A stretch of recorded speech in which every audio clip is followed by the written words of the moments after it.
Hello दोस्तों, नमस्कार, जय हिंद। स्वागत है आप सभी का हमारे यूट्यूब चैनल पर विजुअल आर्ट हिस्ट्री विद निधि, जहां मिलती है आपको कला से संबंधित संपूर्ण जानकारी। चाहे वह भारतीय कला की जानकारी हो या हो पाश्चात्य कला की जानकारी या हो मूर्ति कला की जानकारी। आप किसी भी परीक्षा की तैयारी कर रहे हैं तो ये चैनल है आपके लिए एकदम सही, क्योंकि यहाँ मिलती है आपको बिल्कुल सटीक जानकारियां। जैसा कि मैंने आपको बता रखा है कि मैं आपको चैप्टर वाइज क्लासेस उपलब्ध करा रही हूँ। और आज की क्लास कृष्णा खन्ना पर होने वाली है, जो कि दिल्ली शिल्पी चक्र के चित्रकार भी हैं और साथ ही पैग ग्रुप के चित्रकार हैं। और पैग ग्रुप के ये इकलौते चित्रकार हैं जो हमारे बीच अभी भी हैं। इनको लेकर हम बहुत भाग्यशाली हैं। तो चलिए हम शुरू करते हैं। और आज ना एक खेला सा हो गया है। चलो बाद में बताऊंगी, फिलहाल तो आप देखिए। कुछ ऐसा हुआ कि हमें 3 बार मेहनत करनी पड़ी है। चलो आगे देखते हैं। तो बात करेंगे कृष्णा खन्ना जी की। सन 1925 ईस्वी में इनका जन्म लायलपुर फैसलाबाद पाकिस्तान में हुआ। ये चित्रकार, मूर्तिकार और आकारवादी कलाकार के रूप में जाने जाते हैं। एक ऐसे चित्रकार जो कि अभी भी हमारे बीच में हैं। इन्होंने 99 वर्ष अपने पूरे कर लिए हैं 1925 के हिसाब से। और 2025 में इनका इनका शताब्दी वर्ष पूरा हो जाएगा, या मतलब ये 100 वर्ष के हो जाएंगे। तो भावेश सान्याल जी के बाद ये शताब्दी पुरुष के रूप में हमारे कृष्ण खन्ना जी जाने जाएंगे अगले साल। ठीक है, तो याद रखिएगा आप इनको कि अभी ये हमारे मध्य हैं और पैग ग्रुप के जीवित चित्रकारों में अंतिम चित्रकार हैं ये। जन्म कहाँ हुआ है? लायलपुर फैसलाबाद में है। क्वेश्चन कैसे पूछा जा सकता है कि वह कौन सा चित्रकार, कौन सा चित्रकार है जो चित्रकला और मूर्ति कला में बराबर का अधिकार रखता है या बराबर सिद्धहस्त है। तो यह आकारवादी कलाकार वह कौन सा है जो चित्रकला और मूर्तिकला दोनों में बराबर का अधिकार रखता है? तो कृष्ण खन्ना। इनकी शिक्षा की बात करें तो Mayo college of art Lahore से हुई। कार्यस्थली इनकी दिल्ली रही है और ये रहते हैं वर्तमान में गुड़गांव में। वर्तमान में गुड़गांव में ये निवास कर रहे हैं। हुआ ये कि आज मैंने 3 बार इस वीडियो को रिकॉर्ड किया और बाई मिस्टेक जो ये निशान आपको दिख रहा है यहाँ, यहाँ मैंने यहाँ रख रखा था इसे। और बाई मिस्टेक तीनों बार आधी आधी वीडियो रिकॉर्ड होने के बाद ये बंद हो जाए मुझसे। यहाँ से वीडियो बंद हो जा रही है, एंड हो जा रही है। और मैं आधी आधी वीडियो रिकॉर्ड करके लगभग आधा घंटा की वीडियो रिकॉर्ड करने मुझे 1.5 घंटा हो गया है और मैं इसे लेके बैठी हुई हूँ। तो आप समझ सकते हैं कितनी मेहनत लगती है और कितना टाइम लगता है कई बार, और बड़ा धैर्य भी लगता है। आप बार बार उसी चीज को रिपीट करते हो, बार बार चीजों को करते हो। मैं ये बताने का कोई उद्देश्य नहीं था, बस मैंने बता दिया। आगे आप देखोगे मैं समझा चुकी थी अगला पेज, और फिर मुझे जो है फिर इरेज करना पड़ा, फिर आपको समझाना पड़ा। तो यही था। कई बार होता है ऐसा। और मैं चलो फिर से आपको यही सब समझाऊंगी। देखिए, बात कृष्णा खन्ना जी की हो रही है, तो चलो मैं फिलहाल आपका टाइम वेस्ट नहीं करती, क्योंकि आपका भी एक एक मिनट बहुत कीमती है जैसे मेरा। कृष्णा खन्ना एक ऐसे आर्टिस्ट हैं जिनके चित्रों में इनके मन की पीड़ा या इनके सामाजिक स्थिति को बहुत दर्शाया गया है। क्योंकि ये आए थे बंगाल विभाजन के समय, वो माफ करना, भारत विभाजन के समय भारत आए जब। तो केवल भारत विभाजन में केवल मन ही नहीं बटे, केवल जमीन या इंसान नहीं ही नहीं बटे, लोगों के मन बट गए, लोगों की भावनाएं बट गई, लोगों का देश के प्रति लगाव बट गया। कुछ यही रहना चाहते थे, उन्हें जबरदस्ती जाना पड़ा, या कुछ नहीं रहना चाहते थे, उन्हें रहना पड़ा। बहुत सारी ऐसी घटनाएं हुई जो कि विभाजन का प्रभाव उन सबके ऊपर डाल गई जो प्रवासी के रूप में अपने ही देश में प्रवासी के रूप में प्रवेश पाए। तो ये कृष्णा खन्ना जी हैं, इनके साथ भी कुछ ऐसा ही हुआ। तो हम इनका माध्यम देख लेते हैं। राइस पेपर पर चाइनीज स्याही, यहाँ प्राइस लिख गया, गलत है। और तैल माध्यम में इन्होंने काम किया। जब ये ऑयल कलर्स में काम करते थे तो क्या होता था कि ऑयल कलर्स में काम करते हैं तो ऑयल कलर जल्दी सूखते नहीं हैं। जब वो जल्दी सूखते नहीं, उनकी प्रकृति ऐसी होती है कि वो जल्दी सूखते नहीं है। तो ये बीच बीच में जब भी इनका मन आया बदलाव कर दिए, जब भी मन आया बदलाव कर दिए। कई बार अपने बदलावों से, जब चित्र बन के तैयार होता तो अपने बदलावों से ये खुद ही संतुष्ट नहीं होते। तो इन्हें बड़ा अफसोस होता है कि भाई ऐसे बदलाव क्यों कर दिए। तो इसके लिए इन्होंने एक माध्यम चुना, राइस पेपर पर चाइनीज स्याही। अच्छा, चाइनीज स्याही की प्रकृति क्या होती है कि वो तुरंत सूख जाती है। आप उसमें परिवर्तन नहीं कर सकते बाद में। तो इसलिए इन्होंने कहा कि नहीं भाई, एक ही बार में फिक्स हो जाओ जो होना है। तो इन्होंने राइस पेपर पर चाइनीज स्याही में काम किया। अब क्वेश्चन कैसे बनेगा? क्वेश्चन ऐसे बनेगा कि वह कौन सा भारतीय चित्रकार है जिसने राइस पेपर पर चाइनीज स्याही में काम किया है? तो कौन है? कृष्णा खन्ना है। इसके अलावा इन्होंने तैल माध्यम में भी काम किया है। ठीक है, इनकी कला यात्रा देख लेते हैं। किसी कलाकार की कला यात्रा उतनी ही जरूरी है जितनी किसी एक्टर की एक्टिंग स्किल्स या एक्टिंग लाइन में आने की टाइमिंग, या हम कहें किसी साहित्यकार की साहित्य में आने की टाइमिंग, उसका जो साहित्यिक परिचय है, ऐसे ही किसी कलाकार की कला यात्रा। इनकी कलाकृतियों में क्या दिखाई देता है? देश विदेश की कला शैलियों का मेल जोल दिखाई देता है, चाहे चाइनीज पेपर पर स्याही का यूज करना हो, चाहे बड़े बड़े पैचेज से पेंटिंग तैयार करनी हो, या फिर हम यूं कहें कि कहीं मोटे रेखांकन का प्रयोग हो। तो इन सभी का प्रयोग जब हम देखते हैं तो हमें कई शैलियों का प्रभाव दिखाई देता है। लेकिन इन सबके बाद इनकी कलाकृतियों पर दक्षिणी शैली का प्रभाव है। जो कलाकृतियां हैं उनमें कई शैलियों का सम्मिश्रण है, लेकिन उसके बाद भी दक्षिणी शैली का भी प्रभाव इनके चित्रों में दिखाई देता है। इनकी आकृतियां साधारण एवं ग्रामीण हैं, जिन्हें हर कोई समझ सकता है। भाई सीधी सी बात है, बहुत साधारण है। चाहे वह रिफ्यूजीज की पेंटिंग हो, रिफ्यूजी इनका टाइटल नहीं है, मैं पहले बता दूं। जो हमारे यहाँ शरणार्थी आए थे उनमें ये भी थे, या हम कहें भारत विभाजन में ये जब आए तो वहां देखते हैं ना कि इन्होंने लोगों के उस समय जो यात्रा कर रहे थे, जो पीड़ा थी, चाहे वो बैंड वाला हो, चाहे नोटों का हार पहने नेताजी का व्यंग्यात्मक चित्रण हो, इन सभी को चित्रित किया और इतने सरल तरीके से कि कोई भी उसे देखे और समझ जाए इसमें ये कहना क्या चाहते हैं, है ना। कोई जटिलता लाने का प्रयास नहीं किया। इनका उद्देश्य एक तरीके से देखो तो केवल अपनी अभिव्यक्ति करना था, कोई जटिलता लाना नहीं। ठीक है, कृष्णा खन्ना ने किसी भी स्थान से चित्रांकन प्रारंभ करके उसे संपूर्ण कैनवास पर बढ़ाते जाने की विधि का प्रयोग किया, और ऐसा करने वाले ही अपने चित्रों में अलग चित्रकार थे। हम देखते हैं जो हमारे नियम है, नियमानुसार क्या होता है, चित्र जो है ऊपर से चित्रित हुआ और नीचे की ओर आ गया। ठीक है, और हमेशा अपना दाहिने हाथ से करते हो तो बाएं से शुरू होकर दाहिनी की ओर जाता है।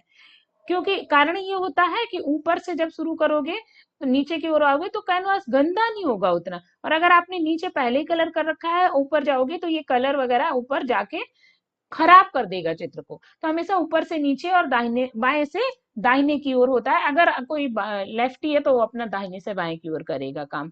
लेकिन इनके साथ ऐसा नहीं है। इन्होंने चाहे यहाँ से उठाया पूरे कैनवास को चित्रित कर दिया, चाहे यहाँ से उठाया चित्र शुरू किया और पूरे कैनवास पर बना दिया। क्वेश्चन कैसे बनेगा?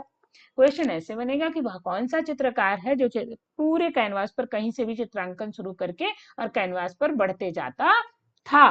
तो यहां से क्वेश्चन आपको बन जाएगा। ये क्वेश्चन क्या बनेगा? दक्षिणी शैलियों पर किस चित्रकार की शैली पर दक्षिणी शैली का प्रभाव था, या कृष्णा खन्ना के चित्रों पर किस शैली का प्रभाव था, किस भारतीय शैली का प्रभाव था? तो दक्षिणी शैली का प्रभाव था, याद रखिएगा। चलिए आगे बढ़ते हैं। अब हम इनके चित्रों को देख लेते हैं। एक सेकंड दीजिए आप। अब हम इनके चित्रों को देख लेते हैं।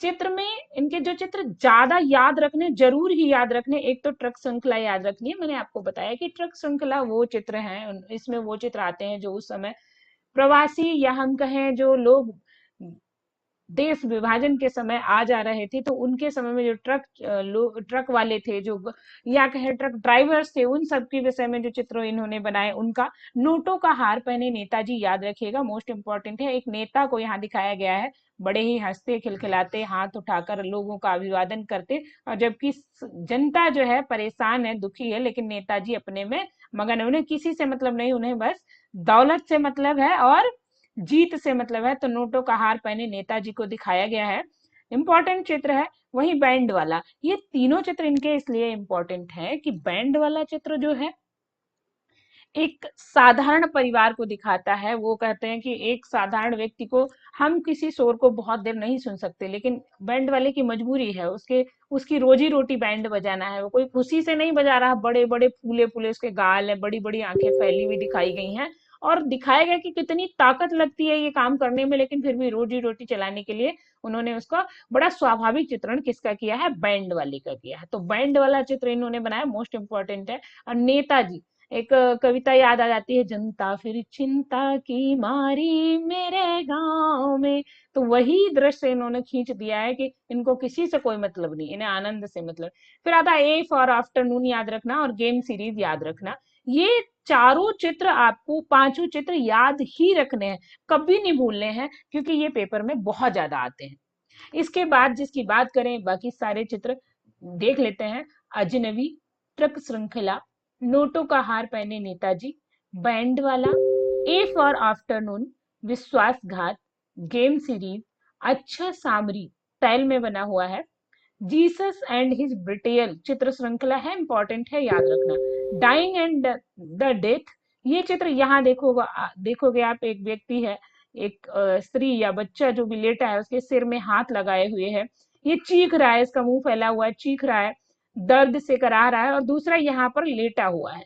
डाइंग एंड डेथ, दूसरे एक बुजुर्ग व्यक्ति है जो कि इसे देख रहा है या इसे देखकर विलाप कर रहा है, कहीं ना कहीं वो मृत्यु का भय जो है, मृत्यु का दर्द है, अपनों को खोने का दर्द है, ये सब इन्होंने चित्रित किया। बहुत साधारण जनजीवन, जो चित्रों के पैचेस देखोगे, बड़े बड़े पैचेस लगाए, रेखाओं को ना कहीं अभिव्यक्ति को बहुत ज्यादा माध्यम। यहाँ नीचे एक स्ट्रेचर सा रखा हुआ है, एक व्यक्ति बैठा हुआ है एक चौकी पर, वैद्य जैसा मूछें दिखा के वैद्य दिखाने का प्रयास किया गया है। तो ये इनका कौन सा है, डाइंग एंड द डेथ।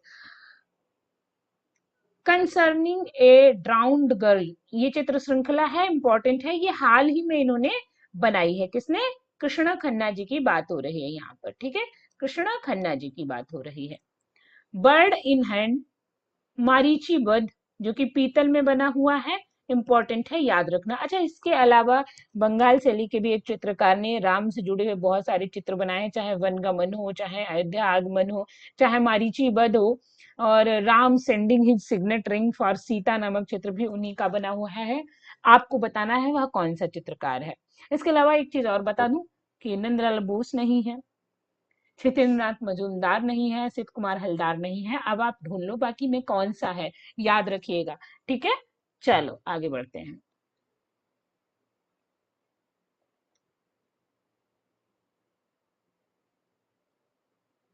अब मुझे बार बार मिटाना पड़ता है। चलो यहाँ एक चीज और जान लो आप कि जो है कृष्णा खन्ना, कृष्णा रेड्डी और कंवल कृष्ण, तीनों में अंतर है, याद रखना। कृष्णा रेड्डी जो है वो क्या है, एक ग्राफिक कलाकार हैं। कृष्ण खन्ना जो है एक चित्रकार और मूर्तिकार के रूप में जाने जाते हैं। तो वहीं कंवल कृष्ण जो दिल्ली शिल्पी चक्र के चित्रकार हैं, कंवल कृष्ण एक ग्राफिक कलाकार प्लस आर्टिस्ट के रूप में जाने जाते हैं, याद रखना। कोलाज की आरंभकर्ता के रूप में भी ये जाने जाते हैं, ठीक है। कंवल कृष्ण ने कोलाज माध्यम का प्रयोग किया है, उन्होंने बहुत अच्छा कोलाज में काम भी किया है। तो अब हम यहाँ देखते हैं इनके पुरस्कार। तो कृष्ण रेड्डी, कृष्ण रेड्डी, कृष्ण खन्ना, खन्ना, कंवल कृष्ण, कंवल कृष्ण, तीनों को अलग अलग याद रखना, तीनों अलग अलग हैं। कृष्ण रेड्डी ग्राफिक कलाकार हैं, कृष्ण खन्ना चित्रकार मूर्तिकार और एक आकारवादी कलाकार हैं, वहीं कंवल कृष्ण जो है चित्रकार और ग्राफिककार हैं। तीनों को याद रखना। इसके बाद इनके भित्ति चित्र की बात करें तो मौर्य होटल दिल्ली में इन्होंने भित्ति चित्र बनाए हैं, इंपॉर्टेंट है, याद रखना। इसके बाद आती है पुरस्कारों की बात। सन 1990 में इन्हें भारत सरकार ने पद्मश्री पुरस्कार से सम्मानित किया। तो वहीं सन 2011 में इन्हें पद्म भूषण पुरस्कार से सम्मानित किया गया। तो 1965, ये दोनों पुरस्कार इंपॉर्टेंट है, याद रखना, पद्म भूषण, पद्मश्री और पद्म विभूषण। मैंने आपसे पूछे थे पिछली वीडियो में, तो आपने आंसर नहीं दिया, तो मैं एक बता देती हूँ। पद्म विभूषण जो है नंदलाल को मिला है। पहला पद्म विभूषण पाने वाले चित्रकार की बात करें तो नंदलाल बोस जी हैं। अब आपको पद्मश्री और पद्म भूषण के विषय में बताना है। एक मैंने बता दिया, सन 2011 में पद्म भूषण से सम्मानित हुए, 1990 में पद्मश्री। कुछ याद रहे ना रहे, इनके दो पुरस्कार याद रखना। इसके बाद जो आता है क्वेश्चन क्या बनेगा, इन्हें ललित कला अकादमी का राष्ट्रीय पुरस्कार कब मिला? तो सन 1965 ईस्वी में कंवल कृष्ण को ललित कला अकादमी, कंवल कृष्ण नहीं कृष्णा खन्ना को ललित कला अकादमी का राष्ट्रीय पुरस्कार प्राप्त हुआ, याद रखिएगा। फिर आते हैं, Baghdad international festival of art का राष्ट्रपति पुरस्कार भी इन्हें प्राप्त हुआ, कृष्णा खन्ना जी को। इनकी प्रथम अंतरराष्ट्रीय इनको प्रथम अंतरराष्ट्रीय बिनाले का भी पुरस्कार दिया गया, कौन? कृष्ण खन्ना जी को। तो वहीं कृष्ण खन्ना लाहौर का स्वर्ण पदक भी प्राप्त कर चुके हैं, याद रखिएगा, ठीक है। सन 1965 में council for economics and culture affair New York की फेलोशिप भी कृष्ण खन्ना जी को प्राप्त हुई। तो सन 1989 में दिल्ली की साहित्य कला परिषद ने इनका सम्मान किया। क्वेश्चन आ सकता है कि कृष्ण खन्ना को दिल्ली की साहित्य कला परिषद ने कब सम्मानित किया? तो 1989 में किया। 1997 में Delhi all India fine art and craft society AIFACS द्वारा इन्हें कला रत्न प्रदान किया गया। कला रत्न भी बड़ा पुरस्कार होता है, तो याद रखिएगा 1997 में इन्हें कला रत्न पुरस्कार प्राप्त हुआ। अब एक क्वेश्चन यहाँ पर और बन जाता है, आईफेक्स क्या है? आईफेक्स है all India fine art and craft society, full form याद रखना, पेपर में आ जाती है। चलिए आगे बढ़ते हैं।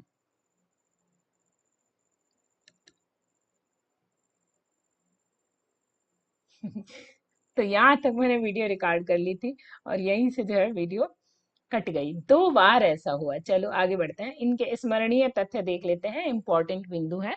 जैसे वन लाइनर आते हैं, ऐसे ही कृष्ण खन्ना के ये कुछ बिंदु लिए हैं। कृष्ण खन्ना ने मुंबई के मजदूरों की परेशानियों को करीब से देखा था।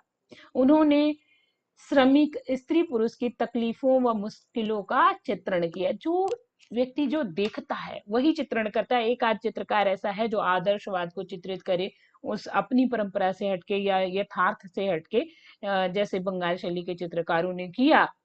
हमारी कला को, जो पुरानी कला थी, मुगल शैली की चित्रकला थी, उन्हें, और राजस्थानी चित्रकला थी, उन लघु चित्र शैलियों को फिर से जीवित करने का प्रयास किया, उनको अलग से फिर से पुनः जीवित किया। लेकिन इन चित्रकारों ने जो, उसमें भी जब हम देवी प्रसाद राय चौधरी को देखें तो उनके चित्रों में हमको उधर के जो चित्रकार हैं उनमें देवी प्रसाद राय चौधरी के चित्रों में यथार्थ चित्रण मिलता है।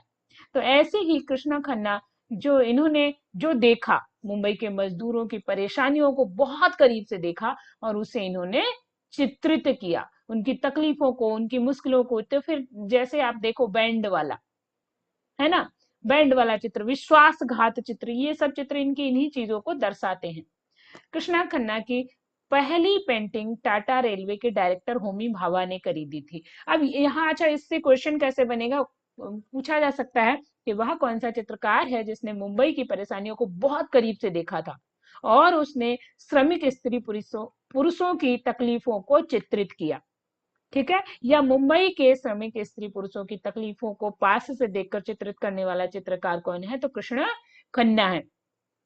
इनकी पहली पेंटिंग किसने खरीदी थी? तो टाटा रेलवे डायरेक्टर होमी भाभा ने खरीदी थी। या पूछा जाए टाटा रेलवे डायरेक्टर होमी भाभा ने किस चित्रकार की पहली पेंटिंग खरीदी थी, या कौन था वो? तो कृष्णा खन्ना थे। चाहे जैसे पूछे, चाहे इधर से पूछे या उधर से, आपको याद रखना है।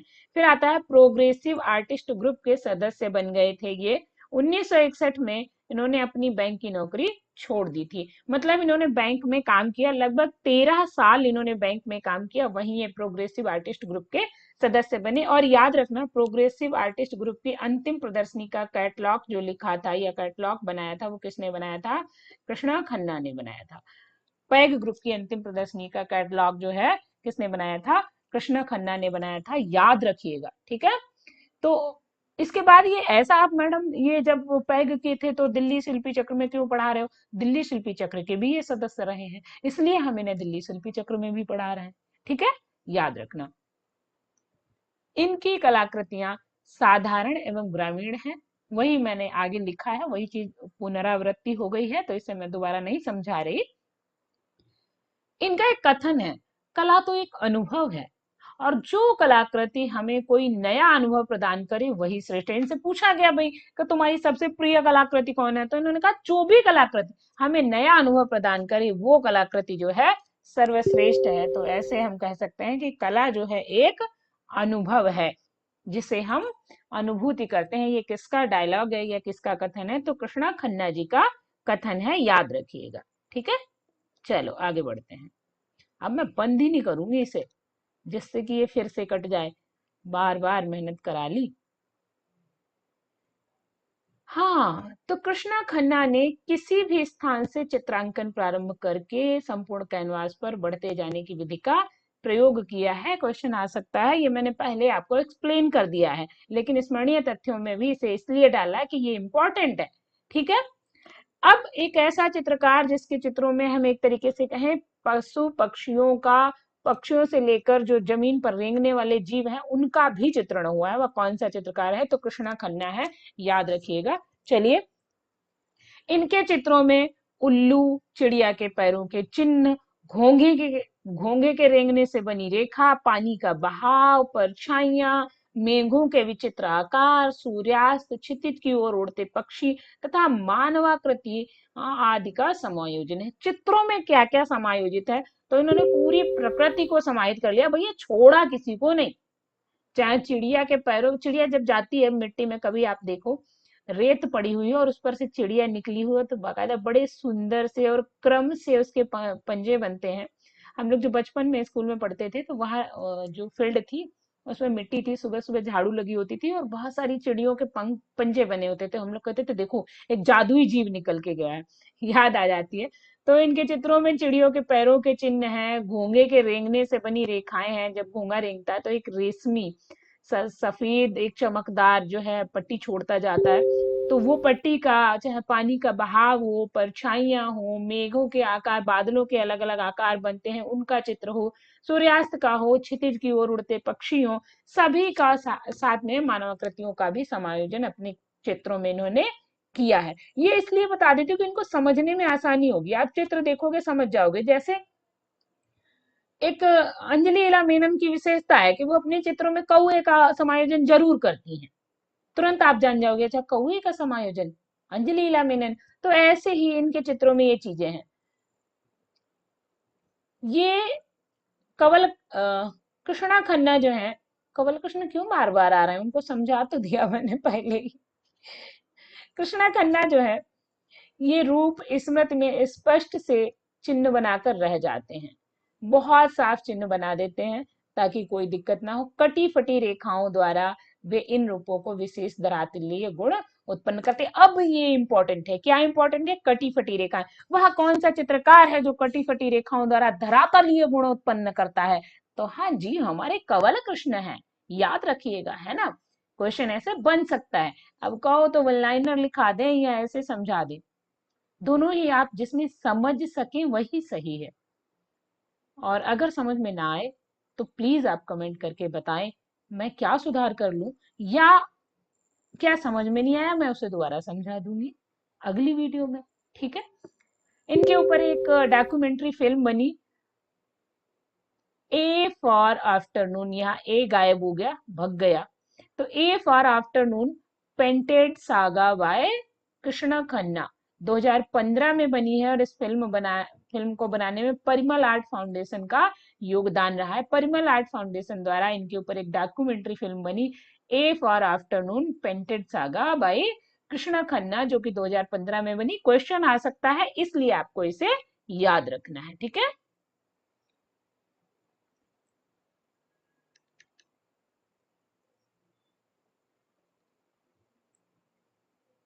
इसके बाद कृष्णा खन्ना की कलाकृतियों में बंटवारे से लेकर वैश्विक महामारी तक की झलक मिलती है। ये वैश्विक महामारी अभी हाल ही में हम सब गुजरे हैं अपने जीवन में, और हमारी पिछली पीढ़ियों ने भी जो देखा, कोरोना, कोविड-19, कोविड कोविड को इन्होंने देखा और उस पर चित्र भी बनाए। और सन 2020 में इन्होंने एक ऑनलाइन प्रदर्शनी भी लगाई थी, उसका कुछ नाम ऐसे था कि paintings from my living room, paintings from my living room. इन्होंने ऑनलाइन वर्चुअल तरीके से एक एग्जीबिशन लगाई थी कृष्णा खन्ना जी ने, याद रखना। तो इनकी कलाकृतियों में जो बंटवारा है वो भी दिखता है। और अभी हाल फिलहाल में जो 2020 में 2020 ने जो हमारी पूरे इकोनॉमी को हिला दिया है, जो हम जिसने हम सबके जीवन में बहुत बड़े चेंजेस किए हैं, तो सचेत भी किया, चीजों को भी बहुत बदलाव लाए, किसी की लाइफ बना गए, किसी की बिगाड़ गया। तो बना गया भी मैं निरर्थक नहीं कह रही, कभी बताऊंगी, फिलहाल तो हम बात कर लें। वो सब इनके चित्रों में दिखता है, चाहे वैश्विक बंटवारा हो या ये 2020 की महामारी कोविड-19 हो। तो अब क्वेश्चन कैसे, यहाँ बन गया एक नया क्वेश्चन कि वह कौन सा चित्रकार है जिसके चित्रों में बंटवारे से लेकर वैश्विक महामारी तक के दृश्य मिलते हैं। वो कौन है? तो हमारे कृष्णा खन्ना है। और ये जान लो 99 के जी हो गए हैं, और बड़े बधाई, हम खुशी के साथ कहें कि सन 2025 में हम इनको 100 वर्ष का होता देखेंगे, है ना। क्वेश्चन बन जाएगा ये, अभी बना नहीं है, 2025 में ये अपने 100 वर्ष पूरे कर लेंगे तो कुछ ना कुछ विशेष होगा ही। कृष्णा खन्ना की कला शैली परिष्कृत है, उसमें शुद्ध अलंकरण व मौलिक विधि से इन्होंने सजोए हैं, कहीं ऐसा उपलब्ध है जो अन्य कहीं उपलब्ध नहीं होता। एक शुद्ध परिष्कृत शैली का प्रयोग कृष्णा खन्ना ने किया है।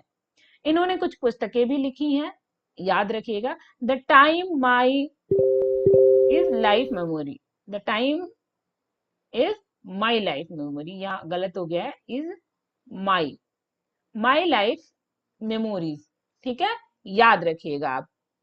फिर है चोल माइग्रेशन, इंपॉर्टेंट है। The embers in love, image in my time, हर चीज में इनका अपना एक ब्यौरा है, याद रखिएगा, ठीक है। कृष्णा खन्ना ने 13 साल बैंक की नौकरी भी की, शुरुआत में ही मैंने बताया था 1960 के 66 के समथिंग शायद इन्होंने अपनी नौकरी छोड़ दी थी। तो ये याद रखना, इन्होंने 13 साल बैंक की नौकरी भी की है, किसने? कृष्णा खन्ना जी ने। आइए अब हम इनके एक दो चित्र देख लेते हैं। ये जो अभी हाल ही में इन्होंने गर्ल्स से रिलेटेड जो सीरीज बनाई है, उसमें एक लड़की का दृश्य है, यहाँ देखोगे भारी भरकम मनुष्य का या लड़की का दृश्य है। एक लयात्मकता, बहुत जल्दबाजी में पैचेस लगाना, एक तरीके से कहते हैं ना कि जिसमें जब हम कभी दुखी होते हैं तो धैर्य से काम नहीं, बहुत जल्दी जल्दी जल्दी जल्दी काम करते हैं, वो वाला काम कई बार इनके चित्रों में हमें देखने मिलता है, जो हृदय की पीड़ा इन सबको देखने को मिलता है। ऐसे ही यहाँ जब आप देखोगे तो ये वही चित्र है जो मैंने आपको दिखाया था शुरुआत में। इनके चित्रों में अब यहाँ देखो, रेखाएं बहुत स्पष्ट नहीं, पैचेस लगे हुए हैं, जल्दी जल्दी में किया गया वर्क है। तो इस तरीके से काम करते थे हमारे कृष्णा खन्ना, ठीक है। तो ये थे चित्रकार कृष्णा खन्ना। आपको इनसे रिलेटेड अगर कोई क्वेश्चन है तो आप मुझसे पूछ सकते हैं। फिलहाल तो इनके विषय में मैंने आपको संपूर्ण जानकारी देने की कोशिश की है। अब यहाँ तक आ गए हो तो लाइक भी कर दो, और नए हो तो सब्सक्राइब कर लो जी, क्या देखते हो, आपको ऐसे ही बहुत सारी वीडियोस में उपलब्ध कराती रहूंगी, और बेल आइकन को दबा देना। मिलते हैं अगली वीडियो में, तब तक के लिए इतना ही। Thank you, thanks for watching.